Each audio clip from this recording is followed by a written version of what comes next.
Meu convidado, António Salvador, ele é presidente da Intercampos, é uma empresa que faz sondagens. Viva, muito boa tarde. Boa tarde. Obrigado pela sua presença. É caso para dizermos que houve uma falha nas sondagens? Estou aqui a lembrar-me que Washington dava a vitória, sondagens feitas em Washington davam a vitória a Hillary, mas na Califórnia, Los Angeles, davam a vitória a Donald Trump. E depois, claro, há uma média nacional, há uma pequena margem, ou pelo menos uma pequena distância, há depois uma margem de erro e de repente, hoje, os Estados Unidos também põem em causa as sondagens. É caso para isso? Eu acho que as sondagens não são previsões eleitorais, tenho dito isto recorrentemente, até porque o universo é diferente. Nas sondagens, o universo é o dos eleitores, no ato eleitoral, o universo é o dos votantes. E, como sabemos, há uma grande diferença entre um e outro.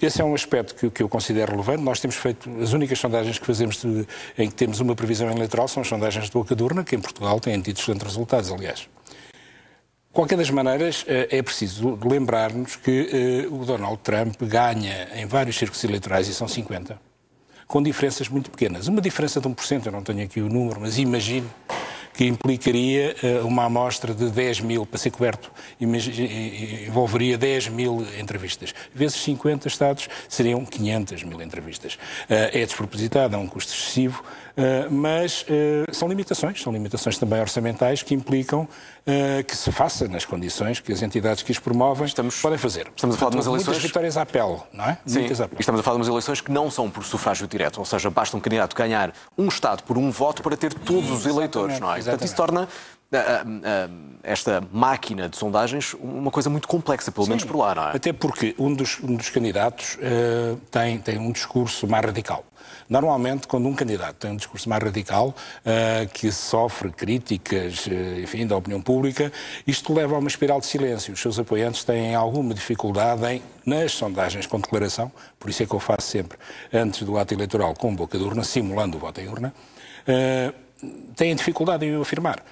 Por outro lado, o ato eleitoral é o produto da simpatia e da motivação. Ora, a Hillary Clinton não era uma pessoa propriamente uma líder que causasse paixões, que levasse o follow the leader, não é? E, portanto, havia muitos dos seus apoiantes que provavelmente, mais do que apoiar a Hillary Clinton, queriam que o Donald Trump não conseguisse vencer. Porém, as sondagens que apareceram provocaram uma situação que acontece com frequência. Aliás, é o que eu acho que é o facto mais relevante das sondagens, que é a abstenção por certeza de vitória. Portanto, a falta de empatia, de paixão e a certeza de que iam ganhar levou alguns dos seus putativos apoiantes a não participar no ato eleitoral. De qualquer das maneiras, também deixe-me dizer que não é uma situação tão invulgar. Se nós olharmos para a história dos Estados Unidos, democratas eleitos, Truman em 45, 61 Kennedy, 77 Carter, 93 Clinton e 2009 Obama. Ou seja, só de 16 em 16 anos há cá a eleição de um novo vitorioso candidato democrata. Portanto, diria que Hillary Clinton tem que esperar mais 8 anos. Ou seja, não é uma surpresa tão grande assim. E, portanto, de qualquer das maneiras, o facto mais relevante é que o Donald Trump ganhou por diferenças pouco expressivas. Há aqui variáveis que escapam às sondagens, os primeiros eleitores, e houve também, creio, uma realidade que foi... Pensava-se que as mulheres podiam estar com Hillary Clinton, mas não, houve muitas a votar em Donald Trump, não é? Pois, é a tal questão da motivação. Provavelmente, o histórico da Hillary Clinton não é motivador da aproximação às mulheres, não é? Enfim, são leituras que se podem fazer, é preciso estudar, perceber qual foi o comportamento eleitoral, porque é que aconteceu o que aconteceu, mas, sinceramente, depois de bem refletir sobre isto, não me admira tanto o resultado que se veio a verificar. Mas ainda assim, pelo menos é a percepção que eu tenho, os norte-americanos não estão a pôr em causa a essência das sondagens. Sim. Ao contrário, por exemplo, do Brexit, que teve um impacto muito maior nesse sentido. Pois, de facto é a tal questão da motivação. O Brexit, provavelmente, se no dia seguinte houvesse um novo ato eleitoral, ganharia o não. Precisamente porque as pessoas sentiam a necessidade de... Repare que esse aspecto é muito relevante da motivação.